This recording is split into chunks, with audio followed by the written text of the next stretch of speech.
Today, we're diving headfirst into a story that proves sometimes getting left for dead is the best career move you could ever make. Forget your 9-to-5s, your office politics, and your passive-aggressive coworkers. This guy got the ultimate pink slip, and he's thriving. We're talking about the epic tale of the Necromancer kicked out of the hero's party, becomes a Lich, and enjoys his research life in the Demon Lord's army. Catchy, right? It rolls off the tongue like a perfectly executed spell. So, let's set the scene. Imagine being the unsung hero, the quiet genius, the one who actually does all the hard work but gets none of the credit. That, my friends, was our protagonist, the Necromancer. He was part of the hero's party, battling demons, saving the world, all that jazz. But here's the kicker. His so-called friends disliked him. And not just a little, he's a bit weird kind of dislike. We're talking, let's casually ditch his corpse in a demon-infested battlefield kind of dislike. Ouch. That's a betrayal so cold it would make a Lich shiver. Think about it. You're fighting for humanity, giving it your all, and then poof, you're dead. And your comrades? They just shrug, probably muttering something like, well, at least we don't have to listen to his bone puns anymore. The nerve. This wasn't just a bad breakup. This was a deeply personal, soul-crushing abandonment that basically screamed, we'd rather fight a dragon solo than deal with you for another second. Now here's where it gets interesting, because our Necromancer wasn't just planning to die. He was attempting a forbidden self-resurrection spell. Because, why rely on friends when you can rely on dark magic and your own sheer stubbornness? His comrades knew this. They saw him at his most vulnerable, performing a spell that basically screamed, "Don't touch me, I'm transforming." And what did they do? They pieced out. They didn't just abandon him, they actively chose to erase his existence from their lives. That's like ordering a pizza, telling the delivery guy you're going to resurrect yourself, and then your friends lock the door and pretend they're not home. Rude. This wasn't an accident. It was a choice, a deliberate, soul-shattering choice that pushed our Necromancer over the edge. It was the psychological trigger that made him say, you know what, humanity, we're done. It's not me, it's you. And honestly, it's definitely you. This betrayal was the concrete reason he decided to cut all ties, to shed his old identity like a snake sheds its skin, only with more bones and less sunshine. While he might have always planned some kind of glow-up, their actions gave him the motivation to go full-on monstrous. But here's the twist worthy of a mic drop. Despite being utterly abandoned, his resurrection spell, it worked. As planned, no less. He didn't just come back, he came back as a Lich. And not just any Lich, but a legendary demon, the strongest both physically and magically. Talk about an upgrade. It's like going from being a small indie band to suddenly headlining Glastonbury.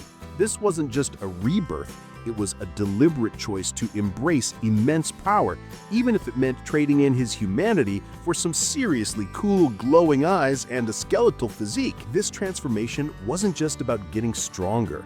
It was a definitive rejection of the whole hero gig. Forget saving kittens from trees, he's more interested in reanimating the tree to fight the kittens. The title of Chapter 1 in the web novel perfectly sums it up. The strongest in magic revives as the strongest in body. He went from a squishy spellcaster to a formidable undead powerhouse. He's not looking for revenge, he's not looking for an apology, and he's definitely not looking for a like and subscribe from his old party members. He's got bigger, bonier fish to fry. His solitude isn't a punishment, it's a stepping stone to his true passion, advanced necromancy research. Because who needs friends when you have an army of the undead and a lab full of spooky experiments? So, our freshly minted Lich is just chillin', wandering alone, probably humming some catchy necromantic tunes, when bam, he bumps into Alice. Not Alice in Wonderland, but Alice, the beautiful general of the Demon King's army. And here's where the comedic gold begins, because Alice, bless her demon heart, completely misunderstands. She mistakes him for for a real Lich, a high-ranking officer in their army, and immediately starts nagging him to return to the Demon King's army's research facility. It's like accidentally walking into a secret society meeting and everyone just assumes you're their long-lost leader. This encounter is a total game changer. Our Lich didn't have to fill out an application or go through a grueling interview process. The perfect opportunity landed right in his skeletal lap.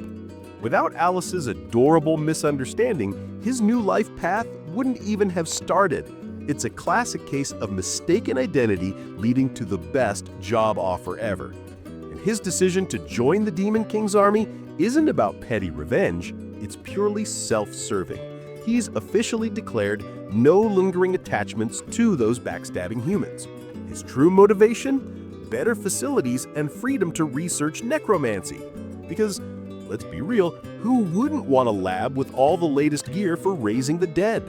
He sees this new gig as his long-desired research immersion. He's basically getting paid to do his hobby. I thought the old research facility was terrible, but surprisingly, it's well-equipped with the latest gear and super fun. You can practically hear his skeletal chuckle. It's like finally getting that sweet corner office after years in a cramped cubicle.